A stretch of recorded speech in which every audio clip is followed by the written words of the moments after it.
Welcome to Extraterrestrial Reality. Today I have a special guest with me, Jack Connor with Cosmic Road, and I brought Jack on because he seems to be he knows everything. He's watching everything that's going on in the UFO world. He's constantly has updates on his YouTube channel every day. I always rely on Jack's channel to get caught up with what's going on in the world of UFOs, and he's been covering every single angle on this. It seems always interesting to watch his channel. I love it, and I'm really happy to have him on the show today. How you doing, Jack? Oh, doing great, Jim. Thank you so much for having me. I love your show too. Yeah, I watch it all the time. well, well, I guess one of the things that you've been covering, you've been really it seems like you have the finger on the pulse of is the what's all the action that's going on down there in Peru with these alien alleged alien corpses, and actually it seems like they are actually some things different about them. Yeah, absolutely. They do. They seem like there's something going on there. And like I say all the time, UFO disclosure has happened, guys. UFO disclosure has happened, but we have to acknowledge it.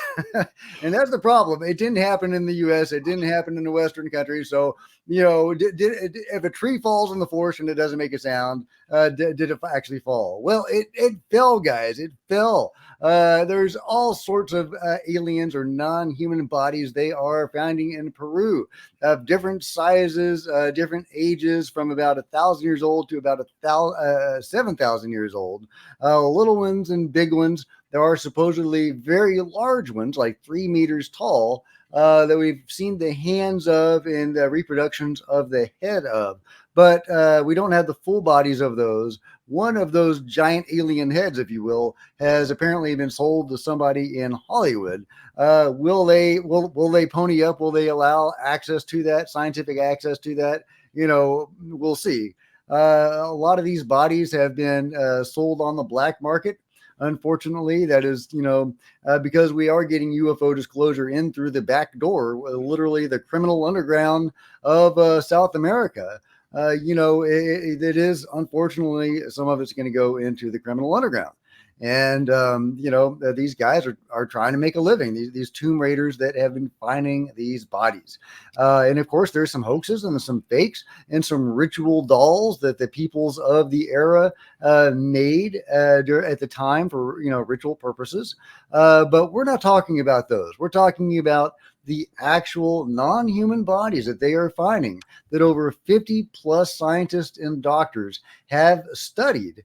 They've done multiple CAT scans, tomographies, and all X-rays, all sorts of DNA tests, all sorts, everything they can do, everything they can, all the science they can throw at these bodies, they have done, and they are getting more and more scientists and doctors on board because they're seeing how verifiable this is. They're seeing that these are intact bodies. One of the narratives that has been thrown around is these are cobbled together, dolls, made of animal and human bones, and but not so. There was a live CAT scan done by the director of a hospital in Mexico. Actually, the director of the hospital himself presided over a live CAT scan. Then you had another guy, verifying that it was indeed a live CAT scan. And they scanned 2 specimens, and they are intact. They are not cobbled together. There is no manipulation of the bodies. The skeletons are completely intact structures. The skin is without seam. There are no cuts. There are no incisions. They have not been tampered with. So these are intact bodies with intact skins and intact skeletal structures. They have organs in them. Some of them have eggs in them. One of them now has a fetus. Because the human-sized ones may have some human or primate DNA. That seems to be what the DNA tests are revealing. Although my wife is a geneticist, and she has looked at the DNA available, and she finds it compelling, but she really wants it to be done in a Western lab with the proper protocols. So she's not as impressed by the DNA as I was hoping she would be. But she did find it compelling, and she brought it to one of her friends that's a specialist in gene sequencing, and she also thought it was compelling. But she does want it done with the proper protocols to get the results that will be accepted by the mainstream science in the Western world. But either way, the DNA so far is showing that the larger ones, like Maria and well, I don't think we have DNA from Montserrat yet, but the human-sized ones seem to have some primate or human DNA in them. They seem to be hybrids. Maybe they're all hybrids, but especially those seem to be more related to man. And so what we're seeing in one of the newest specimens, Montserrat, is an actual fetus. She would have given birth, she was pregnant when she died, and she would have given birth to a live child, a live birth, unlike the egg-laying specimens that we've seen so far. And that fetus is enclosed in the womb in a complicated capillary structure. The fetus is tridactyl, 3 fingers and 3 toes, inside a tridactyl being, a human-sized tridactyl being. Basically impossible to fake. This being has an elongated head, multiple implants in it, including one possibly golden implant in its forehead. Some of them have osmium implants or implants that contain osmium. And these beings are multiple thousands of years old. And osmium wasn't discovered until a couple hundred years ago. So where are they exactly? Where are they being found exactly in Peru? And like, what is there anything like there to give us any clue about where they came from, or is there anything like that? Any sort of information about that? Jim, I wish I knew. I would be there. They're not saying. The tomb raiders have been very cagey about the locations of the tomb. They have taken some researchers to one cave that they said was the cave, or one of the caves where they were finding this. The researchers are saying they're not entirely convinced that this was the cave. So we don't know if that was it or not. We've seen some fantastic videos with some architecture and a pyramid and various artifacts. And, it's a pretty crazy video. Who knows about that one? But that is kind of the story that you get from these tomb raiders, is that there is some fantastic stuff there, and that there are levels, and they call it the Citadel, there seems like it's a fairly elaborate environment. This tomb, or one of the tombs, I think there's maybe 2 or 3 tombs, but there's one principal site that they call the Citadel, and that was not what was shown to the doctors and scientists. So I'm not convinced that they know the location, and the tomb raiders, I guess understandably, because that is how they're making their living, is by looting these tombs. They don't want anybody else to know where this stuff is. And there's also another story that the Ministry of Culture in Peru does know the tomb, or at least one of the sites, and they may have either been seizing stuff from it or not blocking access to it. But I don't have any confirmation on that story. So I don't want to say that's definitive in any way. We do know that they tried to hijack the latest press conference. They were going around trying to confiscate the bodies. And one lady went up and took the microphone away from the presenter. So it was very interesting, this overt obfuscation from the Ministry of Culture of Peru. So the Ministry of Culture, are they pretty much, they're against all of this for some reason? They don't want people to look at these bodies, or what are they trying? What's their, I guess their concern, I guess, would be about making sure that things are preserved and not rifled with, and are they upset about that? Like, what's their issue here? Yeah, well, their stated reason is, they want everything done the proper way, with preservation of the sites in a clear chain of custody, which, would be understandable, right? And they consider these cultural artifacts of Peru. Now, these are aliens, guys. They're non-humans anyway, hybrids, whatever they are. Are they cultural artifacts of Peru? They were interacting with the peoples of the time. We have that in the artwork from the Nazca people and other peoples depicting these beings. In one textile, one of the being is laying an egg, and it's clearly, with a. So that might be protected under the cultural artifact, umbrella. But the being laying an egg is not going to be protected under the cultural, so the justifications for this cover up, in my view, are pretty scant. If they did seize those bodies, if they had been able to confiscate those bodies, would they be revealing those now to the people? Would they be doing science on them, or would they be burying them in some vault like the Smithsonian does? I from what I'm seeing, they are more interested in hiding this stuff than they are to revealing it. But I would love to be proven wrong on that. So you're saying that they actually in the old artwork from the time. So you're saying that these are what, 1,000 years old or 1,000 to 7,000 years old. 7,000. Okay, wow, that's ridiculous. 1,000 to 7,000 years old. It boggles the mind. So, and there's actually artwork that shows that they're looking at from this, where these bodies are being found from this area where they're actually laying eggs. They're showing them, so they're intermingling with these people of these ancient people. The egg laying textile is only one textile. We only have one example of that, but we do have multiple examples of the beings. With 3 fingers and 3 toes, the same shape of head, depicted in their artwork time after time. We see this a lot in the Nazca region and beyond the Nazca region. That's where it gets really interesting, is that we're seeing a similar artwork from the geoglyphs and other examples of native artwork from around the world, from Australia to Africa to all over.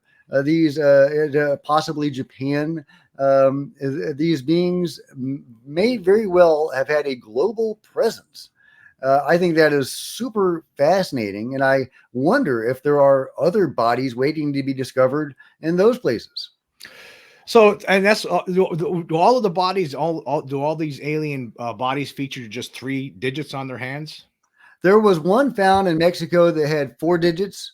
Because they're not all found in the Nazca region, but they are predominantly found in the Nazca region, and they all have predominantly 3 fingers and 3 toes. Wow! And so they have scaly skin. They're more reptilian. They're egg-laying beings for the most part, seemingly. Do you think that these beings actually came from someplace else during those times and intermingled with the people, or were they here before? What's your theory on what these beings are?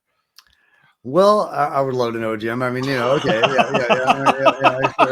yeah. I mean, okay. But when I run into one, I'm going to ask them all the questions, man. Okay, but okay. Going by what we know, we know that they were here, between that time span, right?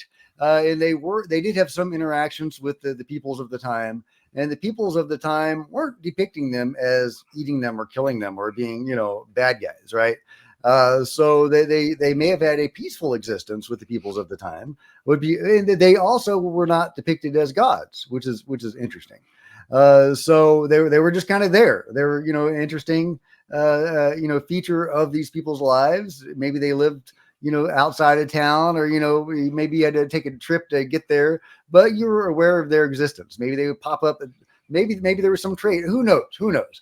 But I do think I've seen evidence that it was the Nazca people that mummified them, that placed them where they were. So they may have had some reverence for them, although I have seen other evidence that some of these beings may have been tortured. So with fingers broken and stuff like that. And the Nazca people, I would love to say they were all, puppies and sunshine, but they were head hunting, they practiced human sacrifice. They had a god of head hunting. They were, not. They weren't hippies. They weren't hippies, Jim. Yeah. But so, if the beings were friendly, were the people friendly, or did they match the peoples in their attitudes? I don't know, but we don't have any. I have not seen any evidence that they were here before 7,000 years ago. So, as to where they came from, if they had evolved naturally here on Earth, okay, so that would be a massive gap in our fossil record, right? I Yeah. mean, there's multiple species of these. There's various subspecies. There's the little guys. There's the human-sized guys. There's the giants. There's a couple specimens that have like wing-like structures on their back. I say wing-like because we don't know what those things are. I'm not saying they're wings, but we don't. They're not arms or legs. We don't know what they are. Yeah. But so there's multiple different subspecies or species, and some of them are egg laying. One of them is would have given a live birth. So a lot of variation. That's a huge gap in the fossil record, guys. That's a huge gap in the fossil record. If these had evolved from dinosaurs or birds or some tridactyl being, then yeah, like I say, that's a huge gap in the fossil record. So it appears that either they came from underneath, they're subterranean beings of some sort, and we wouldn't have a fossil record, or they came from above. I mean, those are our, maybe they phased into this reality from another dimension. I don't know.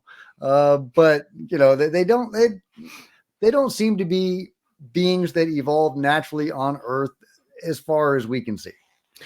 So it's possible, I guess, that maybe there was a crash, an ancient crash at some point. Maybe there were survivors, and these survivors were, they were intermingling with, they were forced into it. Who knows? For all we know, to become part of their culture for a while, and maybe some of them were tortured, like you said. And I guess we're just not going to know that, but we do know that the DNA is not anything that matches any human DNA that we know of right now, like pure. It wouldn't be us.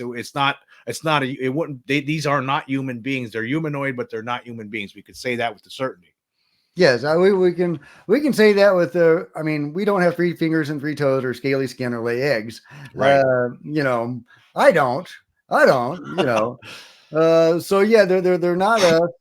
Is it possible they could be genetically engineered humans from the future sent back in time? Yeah, I guess if you wanted to stretch, sure, why not? Why not? That was one of the theories that was thrown out there, that maybe they're from the future. Maybe these beings haven't even been born yet, and at some point they will be born, and they're going to go travel back in time, and that's their fate. Jim, I hate time travel. I hate time travel because it may well be a thing, man. It may well be a thing. Okay. The being's technology seems to allow for that. How they seem to be able to go outside of our 4Ds. And once you go outside of the 4th dimension at time, then you can pretty much do time travel. So, yeah, that may be a thing. And, that could be an explanation. We don't have any proof of that. We also don't have any craft. Could it be a crash? Absolutely. This could be the result of a crash, 100%. We just don't know.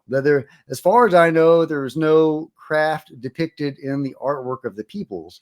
So they weren't seeing these things regularly associated with these beings, as far as I know. And guys, if you can find examples of that, I'd love to see it. So, yeah. So where is their high technology?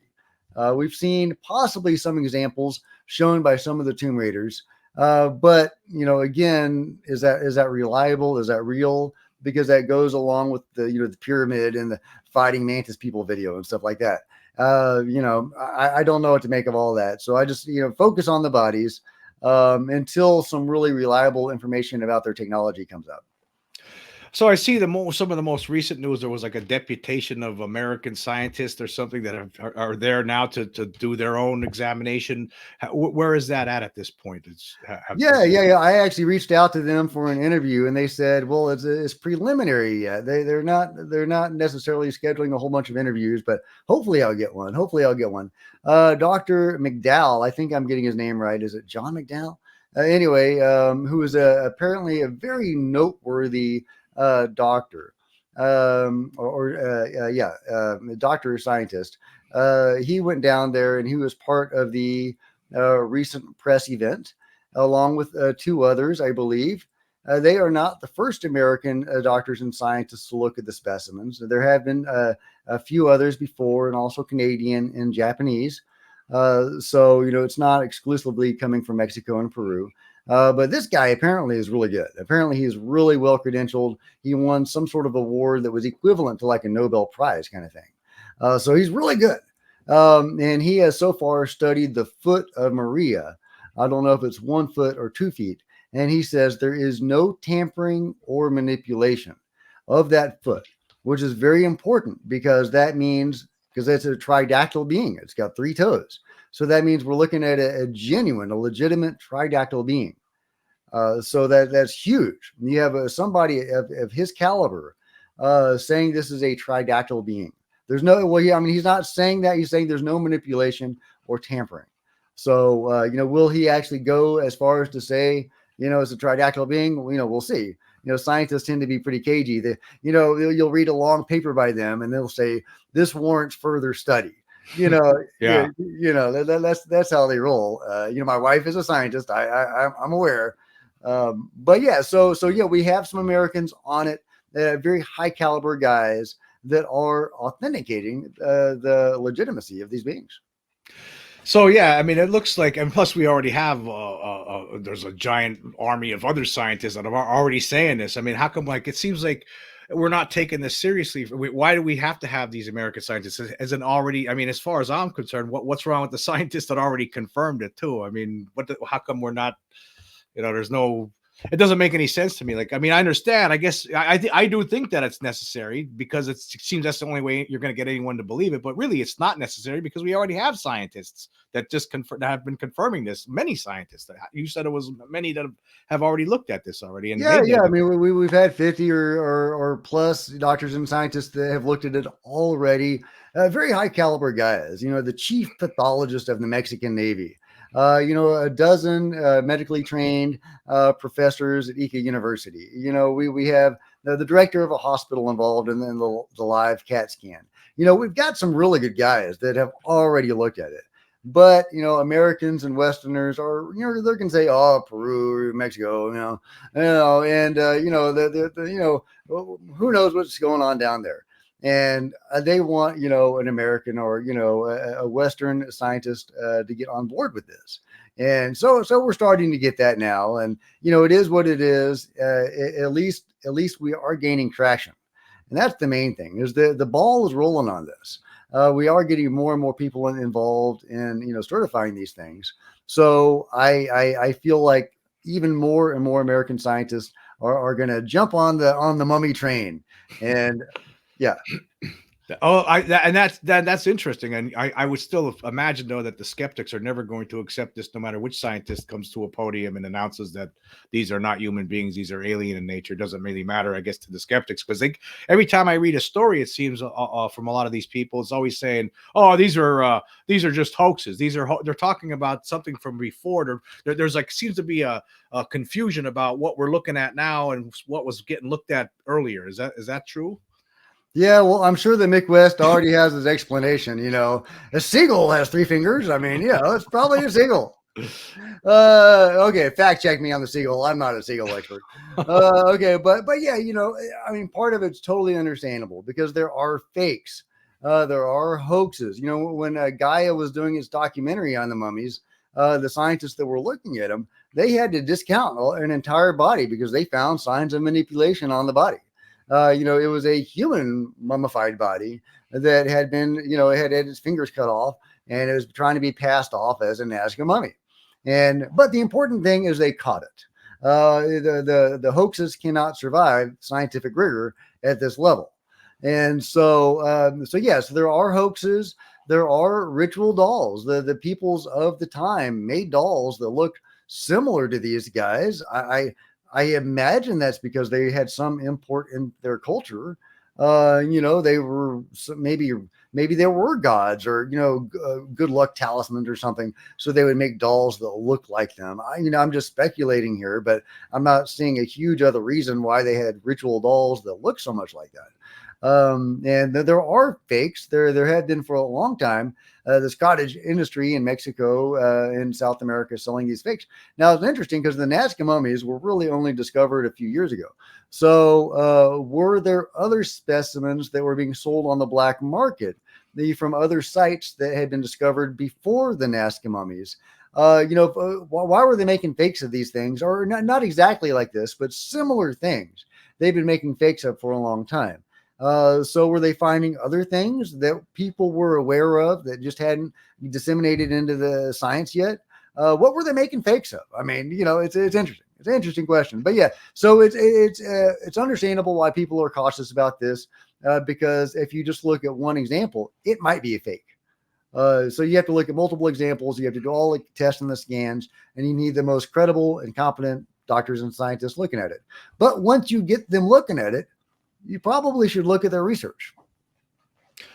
I guess maybe if you look at it, I mean, I guess this is just pure speculation on, but I guess the fakes could have been maybe, okay, they had the real ones and then the real ones died, and they still wanted to wish they were around, and maybe they make fake ones. I don't know. Hey, we missed them, and here, I guess this is the best we can do now. I don't know. This is just a guess, but we can only all we can do is really just speculate. Hey, it's as good a guess as any, man.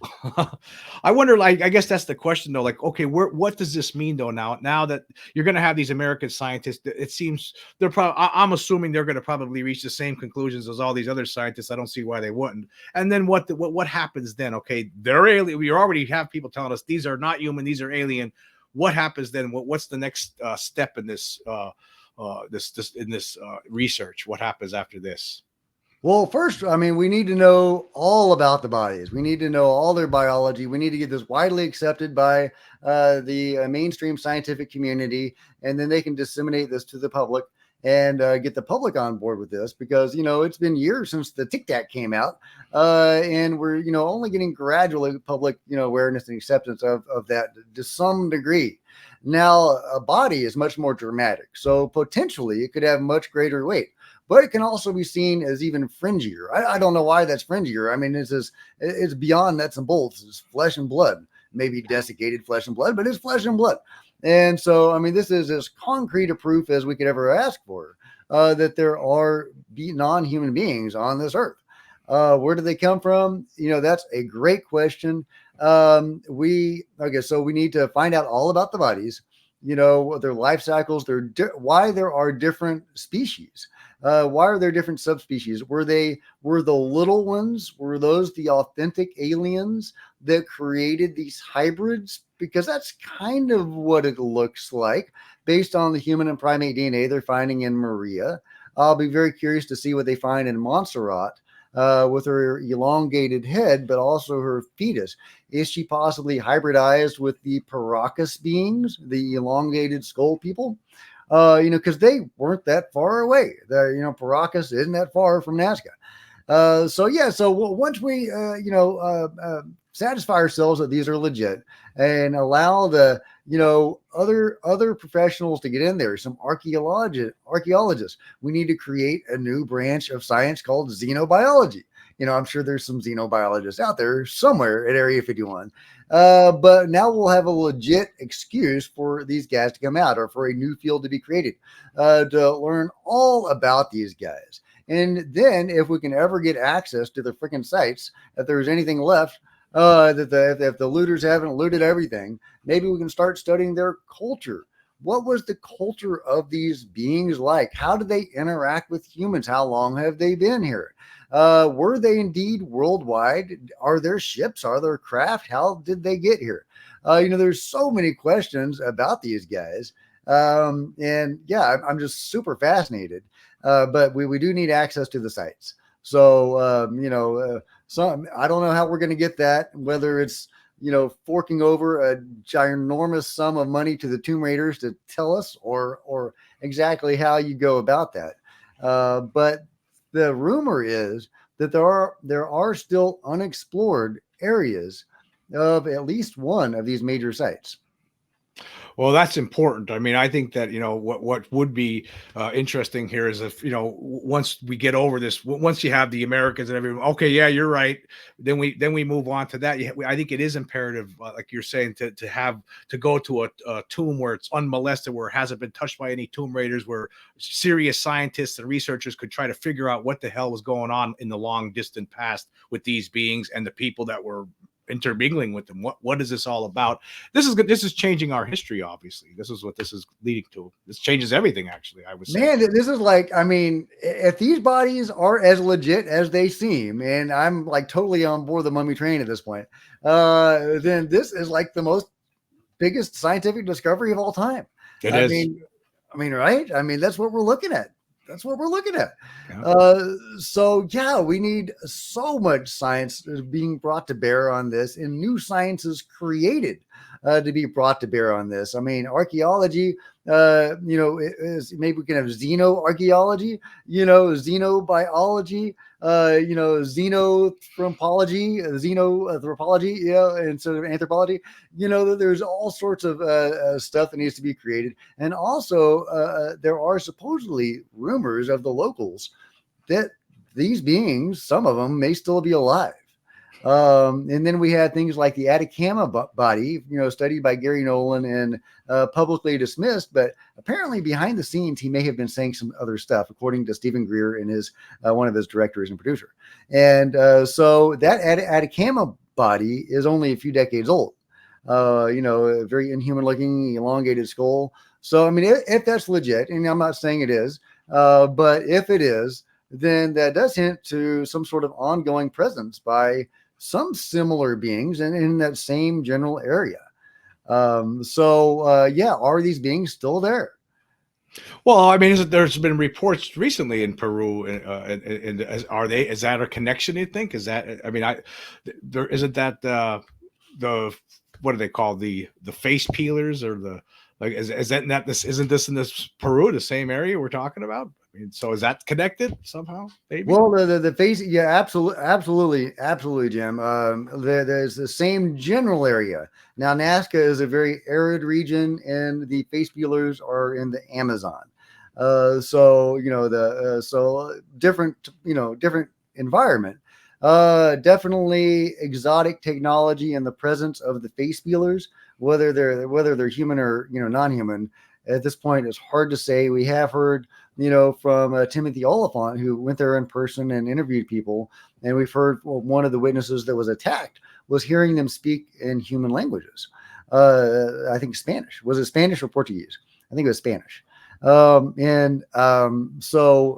maybe they're human. Their helmets are elongated, like potentially elongated skull people, but that could just be just technology up there, right? They're flying around on surfboards like the Green Goblin. They've got UFOs.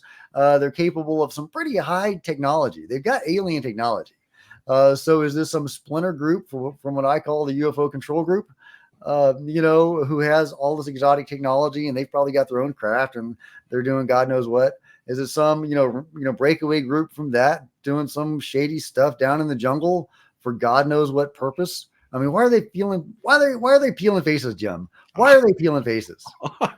I don't know. I mean, there's so much weird stuff going on. When you think about the UFO phenomenon as a whole, I mean, it's just entirely strange, and a lot of it just doesn't make any sense. I mean, to me, like for instance, the cattle mutilations, it doesn't make any sense to me that the government would do something like that when they could just buy their own cattle. I don't buy that theory for the most part. I think I think it has to be extraterrestrial. UFOs have been seen so many times, and then when it comes to something like what you're talking about here, and with the face peelers, I mean, why would I can't imagine the government, but you never know. I don't know. Well, why would they do things like that? That doesn't make any sense to me. Yeah, no, it really doesn't. Excuse me. I came across a remote viewing. I don't know if you follow remote viewing at all. I don't know if you're a remote viewing guy. I've read about it. Yes, I've investigated it. Yes. Well, there's a great remote viewing team that I follow, and I've been following Dick Algeier and Daz Smith for years. They've recently created this future forecasting group, which is building out of crypto viewing. Sorry, got the burps.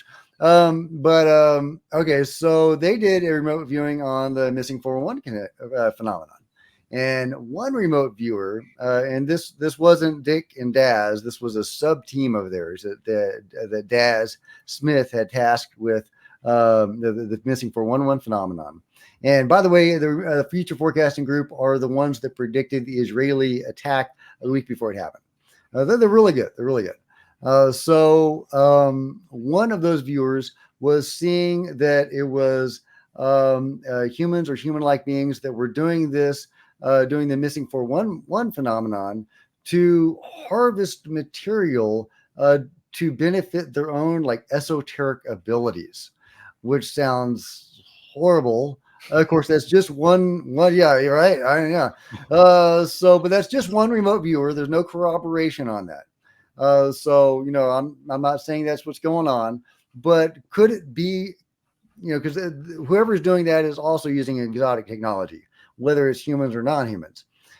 So could it be something similar going on in Peru?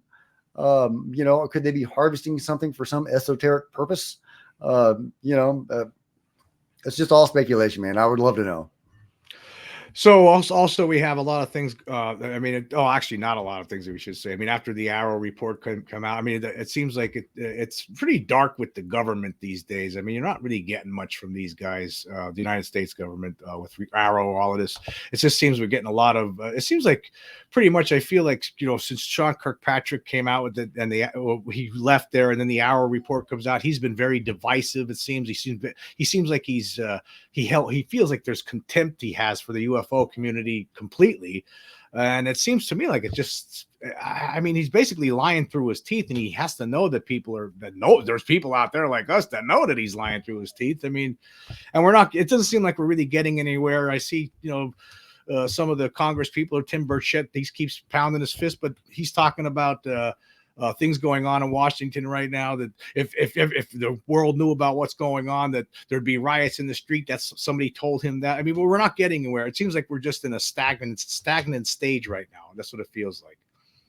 Yeah, that is concerning, because you get that narrative trotted out, and Bob Bigelow was telling James Fox that years ago in a private conversation that there were big concerns from studies that he had seen that there would be civil unrest and riots and stuff, and so I don't know if that's like disinformation that's being circulated from within the inner circle to discourage people like Tim and Bob from coming out with this stuff. That's kind of what I feel like is going on, because the UFO control group isn't running amok. They seem like they're doing just fine. They haven't gone crazy with the facing the reality of the alien presence. So I feel like that's probably disinformation. But I think that some people are going to take that to heart. Tim may take that seriously. He may say, well, I don't want my constituents running amok. These studies are showing this. And Bob Bigelow may say, may be looking at something similar. So, that's a problem that we're going to have to overcome. By maybe demonstrating to them when we see the, Nazca mummies, for example, that we aren't running amok. Most people are just going to, oh, that's interesting. Where's the game on? Where's the game on? Okay. So we got mummies, but who's winning? Okay. All right. Yeah. So I don't think people are going to run amok. As for Sean Kirkpatrick, the lovely Dr. Sean Kirkpatrick, he's got his cushy gig with, Oak Ridge Labs, reverse engineering UFOs or whatever you've done, so he seems to have been in the game for a long time. He has, a background in intelligence and science. He has been on the inner circle of a lot of this for a long time. Is he a sincere actor that does not believe in UFOs? That is, associated with seemingly, anecdotally, seemingly part of the program, with people on a secret committee of Arrow, two of which seem to be former members of the UFO control group, and like that. So he does not appear to me to be a sincere bureaucrat that just doesn't believe in UFOs. He appears to me to be a disinformation agent that is sincerely motivated to covering this up and doing a pretty good job. He is. He's doing. He doesn't. It doesn't matter what he says. He's calling people within the government crackpots and members of a cult. That's the one we're hearing a lot. That people in the UFO community, you're a cult. You're a cult. Actually, it's the other way around as far as I'm concerned. That's the debunkers. But that's what you're hearing a lot. It's a lot of ugly wording now to getting hoisted toward the UFO community. That's what it sounds like to me. And Kirkpatrick seems to be the band leader here. Oh yeah, no, you're right. He said that multiple times, and written articles about it. The crazy UFO cult in Congress. Don't listen to those crazy crackpots. Listen to me, the lovely Dr. Sean Kirkpatrick. I would never tell a lie. And yeah, I'm too boring to tell a lie. Come on, I'm Sean Kirkpatrick. Yeah. So don't, yeah. But that is the narrative that is being trotted out, right? If you're into UFOs, you're part of those crazy, fringy conspiracy people. Don't listen to those crazy guys. You're cute, Tim. Here's your tinfoil hat. Go have fun with your UFOs. I'm going to be over here with the adults doing our adult thing. That's Sean Kirkpatrick's narrative, and he's doing a good job at getting that narrative out. Yeah. And He's got the power of the mainstream behind him too, it seems, and that's also beneficial. But it seems like at the same time, these like you look at the Arrow. I talked about the Arrow report over and over. I mean, and anybody with intelligence looks at that. They give you answers, but there's nothing to back up any of the answers that they provide. It's absolutely absurd. Like anybody with a brain in their head that would look at that would know that this isn't good enough. I mean, it's ain't good. This is not. yeah, and they didn't look at anything that they could have verified was exotic. They didn't do like an in-depth examination of the Nimitz and then try to explain how that could have been a mundane event. They basically said, oh well, it's all easily explained, or else if we had better sensor data, we could explain it in a mundane way. But they didn't look at cases that could not be easily explained. Well, why? Why did they not do that? And then there were some lies and some, it's hard to say if they're lies or if they're just being sloppy. But like the Mike Herrera information, I don't think they used his name, but they said that he said, and is seemingly referring to the Mike Herrera incident, that it was, U.S. Special Forces or whatever that had detained him. And he never said that. So are they being sloppy in that report? Are they lying? It's hard to say from that report how much is just sloppiness and laziness, and how much of it is deliberate disinformation. But yeah, the Arrow report was an attempt at a cover-up, was an attempt at continuing the disinformation and the obfuscation that they've been doing for 70 or 80 years, and they've gotten good at it, guys. I mean, they're no slouches. I got to give them credit. I mean, way to go, guys. Yeah, I mean, but it's like at this point though, it's becoming too easy to see through all this stuff. I mean, I see now on Twitter just today there was a whole bunch of attacks against Lou Elizondo again. It's like I've seen this before. It's just a nonstop barrage against the UFO community, trying to make the UFO community look the people like Lou Elizondo and others look like liars and idiots, and it's. I don't know. It just seems so obvious to me what's happening at this point. I think to everybody in the UFO community for sure. Yeah, well, except for Stephen Greer. Yeah. Yeah, and Green Street, all the anti-Lou people.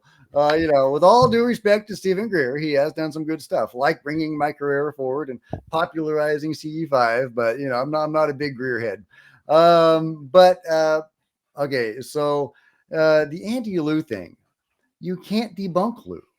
Lou is undebunkable. What Lou most importantly did is get those 3 videos out. So until you can debunk all 3 of those incidents, those videos and the incidents surrounding them, the Nimitz, the Gimbal, and the Go Fast, until you can debunk all 3 of those, you can't debunk Lou. You're going to have to debunk Commander David Fravor and Sean Cahill and all the guys associated with the Nimitz and the others. Ryan Graves, with Roosevelt, all those guys. You're going to have a lot of debunking to do before you can debunk Lou Elizondo. Yeah, I don't see how they can. It's impossible, actually, I think. And but they keep trying. They just what it is basically I think it's character assassination. That's pretty much what the game is there. They just try to make people look bad on a regular basis. I mean, remember a couple months ago when there was scientists were saying, okay, these beings from Peru, these bodies, these are not human. And you were running a bunch of big stories on it. I put something on Twitter. Mick West pointed out, oh, that's too silly to investigate. I say, here's your chance. Go ahead, prove that they're fake. Go ahead. And And he goes, "Oh, that's just too silly." That's the way they investigate these things. It's the no research method. That's what it seems like. Just sit back and just say you don't believe it and it's fake, and that's move on to the next thing. They don't even look at the data. These people. No, they look at whatever the disinformation video is being put out, and hey, I'll cop to that, man. Because you don't want to necessarily jump on something that's a crackpot thing, right? You see something really wild, and you're like, maybe I'm not going to touch that. That looks kooky.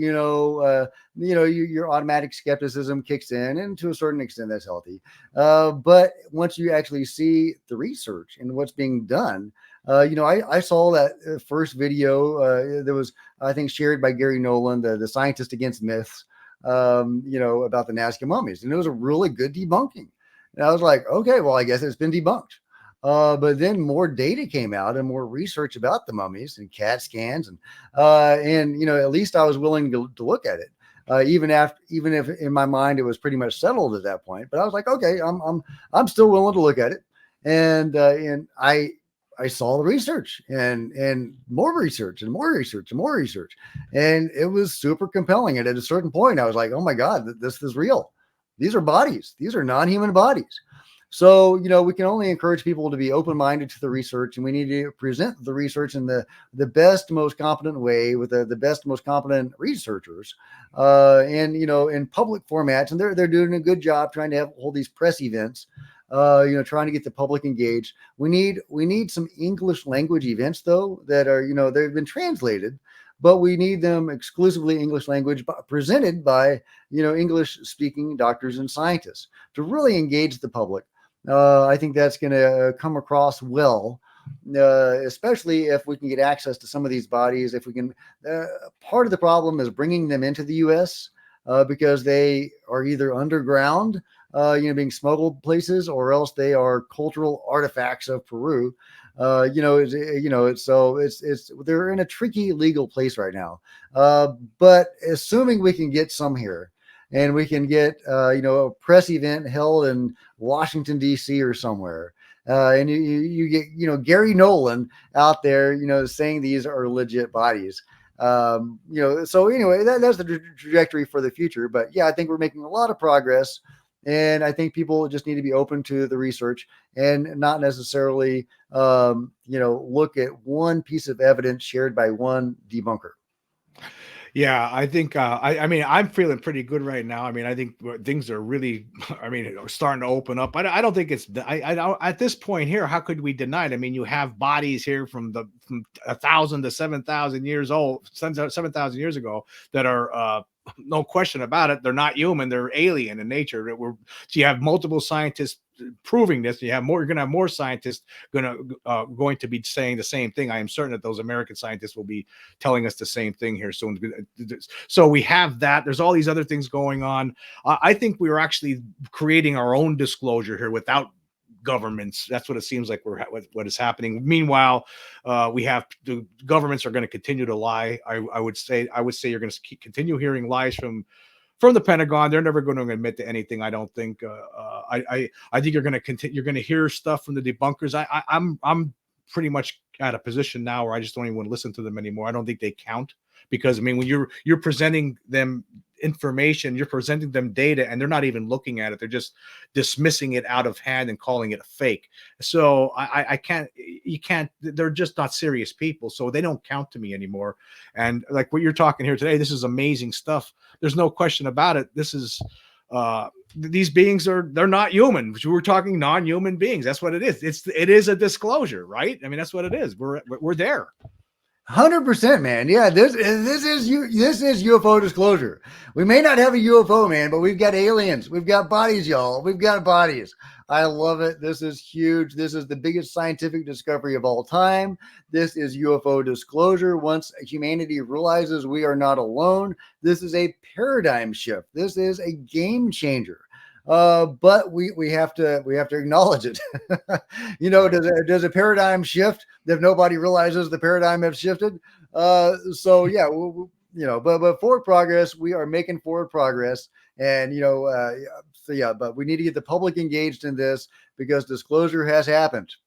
It has. I've been talking on my show a lot recently about the Scott Roeder's his analysis of the Vegas alien footage. To me, that's convincing. That's compelling. I'm convinced now. I see that there's something there. You could prove it scientifically. You have scientists down in Mexico showing us that there's bodies from Peru that are non-human entities. So I think we're there. We're it's over. I think this is the year. By the end of this year, there's probably going to be more things cropping up that we don't even see coming yet. There's Lou Elizondo's book, I believe, is coming out. Where's David Grush's op-ed? I want to know about that. Where's that at? Yeah, good question. Yeah, I mean, theoretically, it's been working its way through DOPSR or whatever, but is that really the reason? Because we were promised that some time ago. Yeah. So, what the hell is going on with David Grush's op-ed? But we are going to get more field hearings. I mean, there's a lot of reason for optimism through the official channels. We have David Grush's 40 plus, witnesses and whistleblowers that are making their way through the same pipeline that he did. And that theoretically will testify in Congress just as he did. I don't know if we're going to get all 40 of them, but we might. And it will probably be a process over a period of time. They may not want to overwhelm the public. They may want to, drip feed this to us, for greater impact. There may be some sort of, thinking behind all of this. You bring 3 whistleblowers out at once, then a month later, you have another 3 whistleblowers and another, and gradually it seeps into the public consciousness. Hey, these guys were reverse engineering UFOs. They're reverse engineering UFOs, Mom. What's going on? I'm trying to watch the game, and then I'm seeing they're reverse engineering UFOs. What's up? What's up, guys? So yeah, so I think that we're going to get the whistleblowers coming out to public. We may or may not have a revamping of the Schumer Rounds Amendment, giving it a little more teeth. If that's something that is desired. I still have qualms about the Schumer Rounds Amendment, but we need something like that anyway. We may or may not get a select committee devoted to UAP. I'm hopeful for that. I'm actually more excited about that than I am for a revamping of the Schumer Rounds Amendment, because I want to see this done in the public. I don't want a gatekeeping committee, composed of a former CIA director. I want this done in the public, a publicly, created and staffed group of senators that are devoted to UFO disclosure and transparency, and that have subpoena power that can compel witnesses that are hostile, that don't want to talk, to compel them forward to talk to the American people, to say, yeah, I was reverse engineering a UFO. Hey, I reverse engineered a UFO. I flew it around, because we know they at least have some of these things that have been gotten to work. Bob Lazar has talked about, taking these things for test flights. And of course, there it goes beyond that. But yeah. So how deep does the rabbit hole go? Will we ever find out? Probably not. Probably not. But I think I just feel like, when you look at right with the situation, you look at 2017, the leak of those videos, there's some people in the government that I think that, I'm starting to believe this, is that there was some people in the government that just felt like we need to have disclosure, because everyone has a cell phone now. Something's going to happen here at some point. They're going to be able to prove it to themselves. We need to start get people prepared for this idea. And I think that's probably what some people felt in the government, why these things started getting leaked. That could be part of it anyway. No, absolutely. I mean, that's why we have all of this, really, is through TTSA. People give Tom DeLonge a lot of grief, but without Tom DeLonge, we probably wouldn't be having this. So, he founded TTSA, and the way he was able to found that and get that staff with people like Jim Semivan and Chris Mellon and Lou Elizondo and other big guys on the inside, is he went, step by step through the process of meeting people and going into skiffs and, giving his pitch. Hey guys, I know you want UFO disclosure, but you can't do it. Well, I can reach the young people and, help you get this information out there. And they were like, okay, well, we'll pair you with these guys and, you can do this and this. And, are they feeding him some disinfo along with real info? I wouldn't be surprised at all. But the point is, they were allowing some measure of information to get out, and they were helping him put together this organization. And then they were, Lou was able to get those 3 videos out with a little help from Chris Mellon and others, I believe. And, the rest is history. But so there were some pro-disclosure people on the inside. And then we have situations like David Grush and his witnesses that he interviewed that were part of these programs. The Men in Black didn't take them all out, right? They allowed, in some measure, some of this information to get out. Dopser cleared David Grush to talk about some of this stuff, some pretty wild stuff. Other dimensional capacities of these vehicles, reverse engineering, all sorts of stuff that they actually allowed him to talk about. And then you have, the Michael Herrera information, where he was actually taken to a black site. And, Joey is not my name was able to verify that he went to one of these black sites. And I talked to Joey. I know how he did this. I'm convinced that Mike Herrera went to one of these black sites that in the interview with me, Mike referred to when I asked him if it was a deep underground military base. And he said, yes, it was. And there he was brought to that site by people that worked at that site. So there are pro-disclosure people even within the dumbs. That's huge, guys. That's huge. So yeah, absolutely. There's pro-disclosure people on the inside, and thank God, because it's about time, guys. Yeah, that's what it seems like. There has to be for us to have gotten this far, and plus the idea that, I believe that the people in Congress, they know that there's something going on. And what I find interesting is that for the most part, it's been bipartisan. And that means they know that, you want to be on the right side of this when it does break. I think that some of these people, they have to know. Someone like Chuck Schumer, who's been in there for all those decades, I guess, he has to know. He had to hear some things. They know some things, maybe not everything, but they have to know some things. And I think you want to be on the right side of history. And I think that's why you're seeing this movement in Congress, other than the people that are pretty much puppets, like the Mike Rogers, or Turner, yeah, like those guys. They're receiving the big bucks from the defense contractors, so I understand that. But for the most part, it seems like it's been bipartisan. So yeah, no, absolutely, it has, and thank God. If they are ever able to politicize this, we're screwed. And they'll try. They'll try. I'm sure they've got plans. The anti-disclosure faction is, thinking of some way to turn this, partisan. And that'd be the worst thing that could happen. I'm afraid of that. I'm afraid of them fear mongering. I'm afraid of all kinds of things. That's what scares me. Recently I've been talking about that Vegas stuff, and I just think I'm worried about fear mongering. If it starts getting taken seriously by the mainstream, that's one thing I'm concerned about. But who knows? The mainstream, I think they're taking their they're being told what to do, I think, for the most part, by the rest of the establishment in Washington. They'll follow whatever they want them to do. So I don't think, but you never know. I just think that could be a potentiality in the future. Well, we need more weapons because we don't know what these beings are up to, and you're going to hear that kind of stuff. That's what I'm worried about. Well, the fake alien threat narrative has been around for a long time, and you've had some pretty big wigs like Von Braun on his deathbed, essentially talking about that. So that's definitely an idea that must have been kicked around in the control group. And it wouldn't surprise me at all if that's a contingency plan of theirs. But I don't think they need any more money or more power. I think they control all the levers of power that they need. They can kick Harry Reid and Tom Wilson out when they were banging on the doors of the UFO control group trying to get access. So, a politician and a high-ranking Pentagon guy, both sides, they were able to kick out. So, and obviously the president only knows what they want him to know. So they've got all the power they need in the world, from what we can tell. But if they were threatened, could they, have some sort of alien threat, a fake alien threat, so that they could consolidate their power and whatever? Absolutely. I think that's probably a contingency plan of theirs. Yeah. Jack, I could probably sit here and talk to you for about another 5 hours about all these things, because there's so much to talk about. There's so many different things.